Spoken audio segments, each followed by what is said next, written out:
ની માનતા કરી હતી મારા સાસુએ. એટલે બાપા એમ કીધું કે હું માનતા કરવા લેવા આવ્યો છું, ક્યાં મારો દીકરો, એવી રીતે કરીને એમને મારા સસરાને વચન પણ આપ્યું હતું. બે વસ્તુ ભેગી હતી. અને ત્યારે 3 દિવસ અહીંયા રોકાણા હતા મારા ઘરે.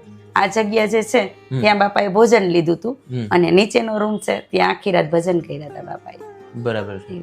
અને તમારા ટૂંકમાં સાસુ સસરાએ તમને કોઈ વાત કરેલી હોય કે ભાઈ બાપાનું જીવન કેવું હતું, શું બાપા કહેતા, એના વિશે કોઈ વાત તમને યાદ આવતી હોય? બાપા એમ મમ્મી પપ્પા એવું કહેતા કે બાપા ક્યારે એવું જતાવતા નહીં કે એની અંદર આટલી શક્તિ છે એવું, પણ મારા સસરા એમ કહેતા કે ક્યારેક ક્યારેક અમે ત્યાં રોકાતા ત્યારે બાપા સિંહનું સ્વરૂપ લેતા, ક્યારેક એકલા એકલા વાતો કરતા, પણ એ એમ કે એ મારા ભગવાન છે, પણ તો એ કે અમે કોઈ એવું સમજતા નહીં.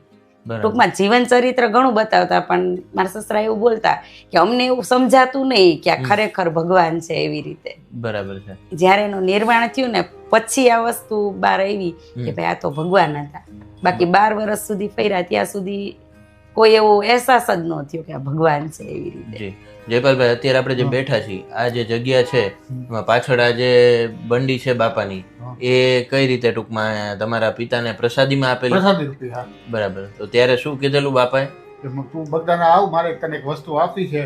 એટલે પછી પ્રસાદી રૂપિયા મંદિર ધોતી મારા પપ્પાને આપીને ત્યાંથી અહીંયા જઈવા. બરાબર. એટલે જયારે આવ્યા ત્યારે નહીં, પણ પછી કીધું હતું કે તું અહીંયા આવજે. અને તમને કઈ એવા પ્રસંગો યાદ આવતા હોય કે તમારા પિતાની કેવી શ્રદ્ધા, આમ બજરંગદાસ બાપા હારે કેવી જોડાય? 12 વર્ષ ત્યાં હતા, સેવા કરી મારા પપ્પાએ બગદાણા આશ્રમમાં. અને પછી બાપાએ કીધું કે હવે જાય, કે 12 વર્ષ થઈ ગયા પછી અહીંયા આવતા રહ્યા પપ્પા. બરાબર. પછી એને કીધું હતું કે હું તે મને વચન આપ્યું છે હું તો આવીશ છેલ્લી નાઈટ તારી ઘરે હું આવીશ. બરાબર. અને અહીંયા બાપાએ જમેલા ટૂંકમાં પ્રસાદ ભોજન લીધું, મારા મમ્મીના હાથનો કાવો પીધો બાપાએ, છેલ્લો કાવો હોત પીધો.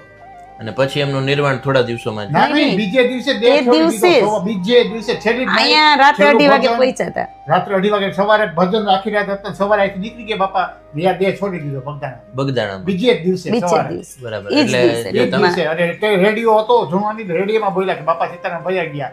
બરાબર. બાપા કે હોય નહીં, હજી તો હવારે તો ગયા બાપા, કે બાપા વયા ગયા ધામના. ત્યારે બાપા પપ્પા ગયા ત્યાં બગદાણા. ત્યારે તો ફોન ની સુવિધા ત્યારે તો ફોન ની હતી નહીં, રેડિયોમાં આવ્યું હતું. હા, બરાબર. અને જે બજરંગદાસ બાપા ઉપર જે પિક્ચર શૂટ થયેલું છે એ પણ અહીંથી થયું છે. ભૂપત બોદર ને બધા અહીંયા રાતે બેસીને સ્ટોરી અહીંયા જ લઈ ગઈ છે આપણા ઘરે જ, અને શરૂઆત એ આપણા ઘરેથી જ થઈ છે. બરાબર. અને અહીંયા જે આ ફોટો છે એ તમે અમને બતાવી શકશો તો થોડો લઈ લઈએ આપણે. જે બજરંગદાસ બાપા સાથે એનો જે છેલ્લી જે તસવીર છે એમના હયાતીની ઓરિજિનલ, એ અમે તમને બતાવીએ છીએ. આ બાપા જયારે અહીંયા જયપાલભાઈ ના ઘરે, એટલે કે એમના સ્વર્ગસ્થ પિતા શ્રી બટુક